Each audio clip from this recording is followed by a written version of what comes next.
नमस्कार, मैं प्रियंका। आप देख रहे हैं 4 PM। बिहार में नीतीश कुमार ने गर्दा उड़ा दिया है। आपको बता दें, नीतीश कुमार ने वो किया है जिसके बाद भारतीय जनता पार्टी खिसियाने को मजबूर हो गई है। ऐसा पहली बार हुआ है कि उपराष्ट्रपति ने किसी राज्य का दौरा किया है और मुख्यमंत्री गायब हो गया है। फिलहाल मैं आपको बता दूं कि पहले खबर निकलकर सामने आई थी कि उपराष्ट्रपति के कार्यक्रम में नीतीश कुमार पहुंचेंगे, शिवराज सिंह चौहान भी मौजूद रहेंगे, अमित शाह भी बिहार पहुंचने वाले हैं, लेकिन अब सब कुछ कैंसिल हो गया है। एक तरफ नीतीश कुमार इस कार्यक्रम में पहुंचे नहीं हैं, वहीं दूसरी तरफ अमित शाह भी आधे रास्ते से वापस लौट गए हैं। तो बिहार में आखिर क्या हुआ है और क्यों हुआ है, और नीतीश कुमार ने ऐसा करके कैसे भारतीय जनता पार्टी से डायरेक्ट पंगा ले लिया है, आपको एक एक खबर दिखाएंगे। नीतीश कुमार के बयान समेत अमित शाह के एक्शन पर भी आएंगे और इस पर चर्चा करेंगे। चर्चा करने के लिए हमारे साथ मौजूद हैं वरिष्ठ पत्रकार, दैनिक भास्कर के political editor KP Malik ji. उनका स्वागत करते हैं और समझने की कोशिश करते हैं कि आखिर नीतीश कुमार ने ये क्या कर दिया है। नमस्कार सर, 4 PM पर आपका बहुत बहुत स्वागत है सर। बिहार की डायरेक्ट सवाल पर आती हूँ सर। जो नीतीश कुमार ने अब कर दिया है, गजब ही कर दिया है। मतलब अब जो नीतीश कुमार ने संकेत दिया है, डायरेक्ट बीजेपी आला कमान से पंगा ले लिया है।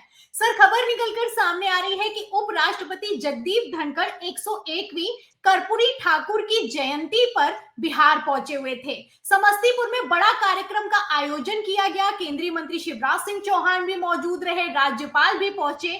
खबर निकलकर सामने आई कि नीतीश कुमार भी मौजूद रहेंगे, लेकिन नीतीश कुमार नहीं गए तो नहीं गए। और तो और सर, चौंकाने वाली बात यह है कि जब धनखड़ वहां से निकल गए, उसके बाद नीतीश कुमार कर्पूरी ठाकुर को श्रद्धांजलि देने के लिए उसी कार्यक्रम में पहुंच गए। अब क्या कहेंगे सर, जो नीतीश कुमार करना चाह रहे हैं, क्या डायरेक्ट भारतीय जनता पार्टी को आंख दिखा रहे हैं? क्योंकि सर मैं आपको बता दूं, ये जो कर्पूरी ठाकुर का जो प्रोग्राम हुआ था, ये जो जयंती ऑर्गेनाइज की गई थी, इसमें गृह मंत्री अमित शाह भी पहुंचने वाले हैं, ये भी खबर निकलकर सामने आई।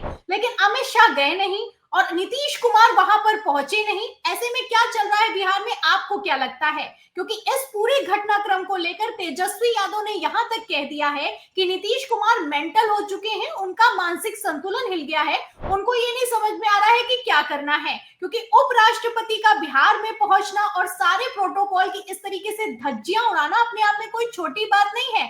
जब भी उपराष्ट्रपति कहीं का दौरा करता है तो सर मुख्यमंत्री मौजूद रहता है, लेकिन नीतीश कुमार एनडीए के घटक दल होने के बावजूद गायब हो गए। क्या संकेत दे रहे हैं सर?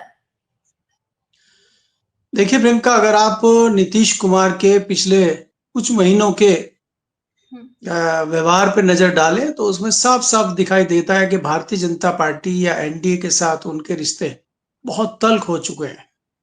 और इसमें भी कोई दो राय नहीं है कि भारतीय जनता पार्टी ने उनकी पार्टी को लगभग तोड़ दिया है। उसकी साफ साफ तस्वीर हमारे सामने अभी तक नहीं आई है, और ये चीज नीतीश कुमार को भली भांति पता है। इसीलिए वो किसी रस्म अदायगी या फॉर्मेलिटी का हिस्सा नहीं बनना चाहते। आपको ये भी सोचना होगा कि कर्पूरी ठाकुर जी की जयंती में जहां वो पहुंचे थे, उनको कुछ दिन पहले ही भारत रत्न की घोषणा एनडीए की सरकार ने की थी, और माना यह जा रहा था कि नीतीश कुमार के दबाव में या नीतीश कुमार के प्रभाव में आकर ही ये इस तरह की भारत रत्न की घोषणा की गई है। उसके बावजूद अब ऐसी जगह ना जाना जताता है कि नीतीश कुमार और भारतीय जनता पार्टी की तलखी बहुत ज्यादा बढ़ चुकी है। ऐसे में जो आपने कहा है कि अमित शाह का भी वहां जाना था, और अमित शाह के वहां होने के बावजूद अगर नीतीश कुमार नहीं आते तो ये तस्वीर साफ हो जाती कि कहीं ना कहीं नीतीश कुमार और भारतीय जनता पार्टी के बीच के रिश्ते समाप्त हो चुके हैं। ये एक बड़ा मैसेज जाता है। दूसरा ये था कि वहां पे अगर उपराष्ट्रपति गए हैं, गवर्नर वहां पे हैं और केंद्र से कोई मंत्री वहां पे गए हैं, तो इसमें एक प्रोटोकॉल के नाते किसी भी इस तरह के प्रोग्राम में मुख्यमंत्री मौजूद रहते हैं। अगर राज्य के राज्यपाल भी वहां हैं तो ऐसे में फर्ज बन जाता है किसी भी मुख्यमंत्री का कि वहां पे वो रहें। अब अंदर सियासी रिश्ते क्या हैं, आपकी पार्टी क्या कर रही है, आपके राजनीतिक हालात क्या हैं, वो इन सब चीजों से अलग हो जाते हैं। दूसरा माना यह भी जाता है कि जिस प्रकार से 26 जनवरी का राष्ट्रीय पर्व है, ऐसे में राज्यपाल भी एक कार्यक्रम में होते हैं और कई बार मुख्यमंत्री भी साथ साथ होते हैं। तो इसका मतलब ये नहीं होता कि आप अपने निजी या अपने पार्टी के हितों को देखते हुए राष्ट्रवाद को या जो अपना राज्यवाद है उसको आप अलग रख देंगे। तो लेकिन मैं दूसरी तरफ इसको तस्वीर को लेके चलता हूं या मानता हूं कि नीतीश कुमार अब इन चीजों की परवाह इसलिए नहीं कर रहे हैं कि भारतीय जनता पार्टी की तरफ से जो पानी है वो सिर के ऊपर से निकल चुका है। वो जान चुके हैं कि उनकी पार्टी लगभग लगभग भारतीय जनता पार्टी ने तोड़ दी है। और आप जानते हैं कि जिस प्रकार की पिछले कुछ महीनों से चीजें हमारे सामने आ रही हैं, लल्लन सिंह और संजय झा जिस प्रकार से जनता दल में रहते हुए भारतीय जनता पार्टी के वकील बने हुए हैं, तो उससे नीतीश कुमार समझ चुके हैं कि उनकी पार्टी लगभग लगभग टूट चुकी है। जी। जाहिर सी बात है सर, समझ में आ रहा है कि पार्टी बिखर रही है। भूमिका तैयार करने के बावजूद नीतीश कुमार पलट नहीं पा रहे हैं। जो विधायक हैं वो भी नाराज चल रहे हैं। और एनडीए की जो मीटिंग अगर नीतीश कुमार बुलाते हैं तो उसमें एनडीए के ही नेता नहीं जाते हैं। तो नीतीश कुमार समझ रहे हैं कि किस तरीके से उनको खत्म किया जा रहा है। और इसके चलते नीतीश कुमार को ये तक नहीं समझ में आ रहा है कि उपराष्ट्रपति पहुंचे हुए हैं तो कम से कम उस कार्यक्रम में जाना चाहिए, क्योंकि अगर विपक्ष का भी मुख्यमंत्री होता है और उपराष्ट्रपति पहुंचते हैं तो उस कार्यक्रम में विपक्ष के मुख्यमंत्री भी मौजूद रहते हैं। फिलहाल सर, जो ये खबर निकलकर सामने आई, इसको लेकर आपको क्या लगता है कि क्या चल रहा है? क्योंकि सर पहले अमित शाह जाने वाले थे बिहार, 5 जनवरी को नहीं पहुंचे। फिर मनोहर लाल खट्टर को लेकर खबर निकलकर सामने आई कि 18 को जाएंगे, 19 को मीटिंग करेंगे, नहीं पहुंचे। फिर उसके बाद खबर निकलकर सामने आई कि केंद्रीय मंत्री शिवराज सिंह चौहान पहुंच रहे हैं, प्रधानमंत्री नरेंद्र मोदी आने वाले हैं, उसकी तैयारी करेंगे और बिहार के जो चुनावी जितनी भी रणनीतियां हैं उनको तैयार किया जाएगा, बड़ी मीटिंग होने वाली है। अब यहाँ पर भी खेल गए हैं नीतीश कुमार सर। शिवराज सिंह चौहान से भी किसी तरह की कोई मुलाकात नहीं हुई है। क्या संकेत दे रहे हैं नीतीश कुमार? क्योंकि कुछ ही दिनों पहले मणिपुर में जो समर्थन था भारतीय जनता पार्टी को दिया था वो वापस ले लिया जेडीयू ने, और आधे घंटे के अंदर उस फैसले को पलट दिया, स्टेट प्रेसिडेंट को सस्पेंड कर दिया। तो बिहार में जो कुछ चल रहा है इस पर आपको क्या लगता है कि आखिर क्या करना चाह रहे हैं नीतीश कुमार? देखिए प्रियंका, जैसे मैंने पहले कहा कि नीतीश कुमार जान चुके हैं कि उनकी पार्टी लगभग टूट चुकी है और वो कहीं ना कहीं उद्धव ठाकरे की भूमिका में आ चुके हैं। भारतीय जनता पार्टी भी अपनी तरफ से घोषणा नहीं करना चाहती। भारतीय जनता पार्टी कोई ऐसा माहौल पैदा नहीं करना चाहती कि टूट फूट का फायदा दूसरे राजनीतिक दल उठा लें, इंडिया गठबंधन के लोग उठा लें और तमाम लोग एक साथ होकर नीतीश कुमार को आगे चल के देश में एक इस प्रकार का माहौल बना दें कि भारतीय जनता पार्टी या एनडीए का नुकसान हो जाए। भारतीय जनता पार्टी सब चीजों को सोचते हुए अभी समय को टाल रही है, लेकिन दोनों तरफ से कड़वाहट बहुत ज्यादा बढ़ चुकी है। इसकी औपचारिक घोषणा होना बाकी है। अब घोषणा भारतीय जनता पार्टी की तरफ से हो या घोषणा नीतीश कुमार की तरफ से हो, सिर्फ ये देखना बाकी है। आप तमाम घटनाएं देखेंगे कि जिस प्रकार से आपने मणिपुर का जिक्र किया, जनता दल ने अपना समर्थन वापस लिया, तो इसमें कोई दो राय तो है नहीं कि बिना नीतीश कुमार की जानकारी या बिना किसी राष्ट्रीय अध्यक्ष की जानकारी के स्टेट अध्यक्ष जो है, वहां के प्रदेश अध्यक्ष हैं, वो समर्थन वापस ले लेंगे और गवर्नर को चिट्ठी लिख देंगे। ऐसे तो कहा नहीं उन्होंने कि वर्बली कह दिया है, बाकायदा उन्होंने चिट्ठी लिख के अपना समर्थन वापस लिया है। और फिर उसका समर्थन वापस लेना और कहीं ना कहीं अमित शाह का और भारतीय जनता पार्टी का दबाव बनाना और संजय झा का एक्टिव होना और उसको समर्थन को वापसी करना और प्रदेश अध्यक्ष का ही चला जाना, ये सब जताता है कि नीतीश कुमार सिर्फ मूक दर्शक की भूमिका में आ चुके हैं। उनकी पार्टी में अभी कुछ चल नहीं रही है।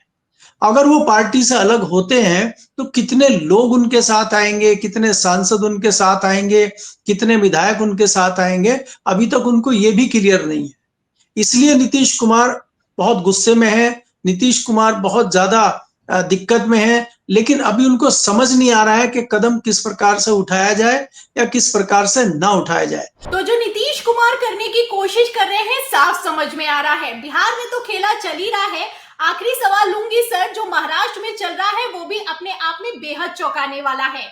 खबर निकलकर सामने आई है कि उद्धव ठाकरे के 5 सांसद नॉट रीचेबल चल रहे हैं। ऐसे में आपको क्या लगता है, क्या अमित शाह ने नीतीश नायडू को ठिकाने लगाने का प्लान तैयार कर लिया है? क्या नीतीश कुमार को हटाकर अमित शाह ने बहुमत जुटा लिया है? क्योंकि ये खबर तभी निकलकर सामने आई है जब नीतीश कुमार अपने रंग बदलते हुए दिखाई दे रहे हैं। इस पर क्या कहेंगे सर? देखिए प्रियंका, अगर आप देखें इसमें कोई दो राय नहीं है कि जैसे मैंने अभी कहा कि नीतीश कुमार की राहें जुदा हो चुकी हैं।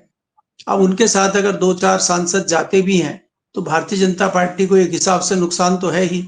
और जिस प्रकार से बीच-बीच में आंध्र प्रदेश के सीएम चंद्रबाबू नायडू भारतीय जनता पार्टी को आंखें दिखाते हैं और जिस प्रकार से वो बार्गेनिंग करते हैं, तो उनको ये भी लगता है कि कभी भी ये झटका दे सकते हैं। तो उसका भरपाई करने के लिए भारतीय जनता पार्टी और एनडीए के लोग एक रास्ता ढूंढ रहे हैं और उनकी जो तलाश है, वो महाराष्ट्र में आके रुकती है। महाराष्ट्र का अगर हम विश्लेषण करें, महाराष्ट्र में शिंदे का बहुत ज्यादा उपयोग अब भारतीय जनता पार्टी के लिए नहीं रह गया है। शिंदे को जितना यूज भारतीय जनता पार्टी ने करना था कर चुके हैं। और उसमें आप बिहार के अगर पशुपतिनाथ पारस से जोड़ें कि जिस प्रकार से चिराग पासवान की पार्टी तोड़ के पशुपति पारस को प्रयोग किया था, जब वो काम के नहीं रहे तो दूध में से मक्खी की तरह निकाल कर उनको फेंक दिया। तो वही स्थिति मुझे महाराष्ट्र में शिंदे की नजर आती है। और दूसरा ये है कि सत्ता से बहुत दिन हो गए हैं, दूर हैं उद्धव ठाकरे, उनको भी कहीं ना कहीं लगता है, वो भी सॉफ्ट हुए हैं और वो भारतीय जनता पार्टी के साथ जाने में उनको कोई नुकसान फिलहाल नहीं लगता है। और उनको लगता है कि अगर हम भारतीय जनता पार्टी के साथ जाते हैं तो शिंदे का कद वैसे ही समाप्त हो जाएगा। तो वो भी एक रणनीतिक पैंतरे पे काम करते हुए नजर आ रहे हैं, इस तरह की भी सूचनाएं हैं। दूसरा यह कि भारतीय जनता पार्टी चाहती है कि भारतीय जनता पार्टी ने जिस प्रकार से सरकार बनाई है, लेकिन आज भी वो कॉरपोरेशन में और जो वहां के नगर निगम में आज भी बहुत कमजोर है भारतीय जनता पार्टी। और शिवसेना उद्धव ठाकरे का वहां पे बहुत असर है, अभी भी उन्हीं की वहां पे पार्टी विनिंग स्थिति में हमें दिखाई देती है। तो ये सोच भी भारतीय जनता पार्टी की कहीं ना कहीं दर्शाती है कि अगर हम उद्धव ठाकरे के साथ वापस करते हैं तो हमारे नेचुरल अलाइज हैं और हमारा कहीं ना कहीं उद्धव ठाकरे के साथ जाके हम मुंबई पे काबिज हो सकते हैं और हमारी मुंबई में स्थिति मजबूत हो सकती है। इसके जो सूत्रधार हैं वहां के जो सीएम है फडणवीस, उनके जी। और उद्धव ठाकरे के कई आपने वार्तालाप भी सुने होंगे, कई सारे इस तरह के बयान भी सुने होंगे जो एक दूसरे के सॉफ्ट बयान आ रहे हैं और बातचीत करने की बात भी आई है, शायद एक आध बार तो मिलने की खबरें भी आई हैं। तो ये सब जताता है कि भारतीय जनता पार्टी शिवसेना को साथ लेकर अपने आप को मजबूत भी करना चाहती है और अपनी जड़ें मुंबई में जमाना चाहती है, मुझे ऐसा लगता है। जी सर, और जो खेला चल रहा है वो साफ दिखाई दे रहा है क्योंकि संजय राउत का भी बयान निकलकर सामने आया कि जल्द ही तीसरा उप मुख्यमंत्री महाराष्ट्र को मिलने वाला है, नया उप मुख्यमंत्री मिलने वाला है। अब यहाँ पर अजीत पवार और एकनाथ शिंदे तो है ही, अब ये तीसरे कौन होंगे? उद्धव ठाकरे जाने वाले हैं क्या? सवाल खड़ा होता है। दावा किया जा रहा है कि 5 सांसद टूटने वाले हैं। अब ये 5 सांसद टूटने वाले हैं या फिर कि जैसे उद्धव ठाकरे और देवेंद्र फडणवीस के बीच नजदीकियां आ गई हैं, क्या उद्धव ठाकरे पलटी मारने वाले हैं? ये भी देखना दिलचस्प होगा। बहुत बहुत शुक्रिया सर, जो आपने हमें समय दिया, बातचीत की और सवालों के जवाब दिए। बहुत बहुत धन्यवाद आपका। तो सुना आपने, ये थे हमारे साथ में वरिष्ठ पत्रकार केपी मलिक जी। आपने देखा कि किस तरीके से बिहार से लेकर महाराष्ट्र तक की सियासत पर एक एक सवाल का बिल्कुल सटीक जवाब दिया है। कहना है कि अमित शाह लगातार तोड़-फोड़ की राजनीति में लगे हुए हैं। अमित शाह नीतीश कुमार और चंद्रबाबू नायडू का रिप्लेसमेंट ढूंढ रहे हैं। एक तरफ अमित शाह खेला कर रहे हैं, दूसरी तरफ नीतीश कुमार भी एक्टिव हो गए हैं। किस तरीके से उपराष्ट्रपति के दौरे के बावजूद नीतीश कुमार ने खेला किया है, आप देख सकते हैं। तो नीतीश कुमार का उपराष्ट्रपति के मौजूद होने के बावजूद कार्यक्रम में ना जाना और उसके बाद भागे भागे कर्पूरी ठाकुर को श्रद्धांजलि देने पहुंच जाना अपने आप में बड़े संकेत देता है। खबर निकलकर सामने आ रही है कि अमित शाह ने एक बार फिर से अपना बिहार का दौरा कैंसिल कर दिया है। तो क्या बिहार का दौरा कैंसिल करके महाराष्ट्र में खेला किया जाएगा? क्या नीतीश कुमार को हटाकर भारतीय जनता पार्टी ने अपनी सरकार चलाने का रास्ता खोज लिया है? क्या नीतीश कुमार का इस बार के बिहार विधानसभा चुनावों में सुपड़ा साफ होने वाला है? इन सभी सवालों के जवाब में, इस खेल पर, नीतीश कुमार के एक्शन पर, अमित शाह के रिएक्शन पर आपकी जो भी राय है हमें कमेंट बॉक्स में जरूर लिखें। इस चर्चा पर आप जो भी सोचते हैं हमें जरूर बताएं। फिर मिलती हूं अगली खबर के साथ, अगली चर्चा के साथ। तब तक के लिए धन्यवाद।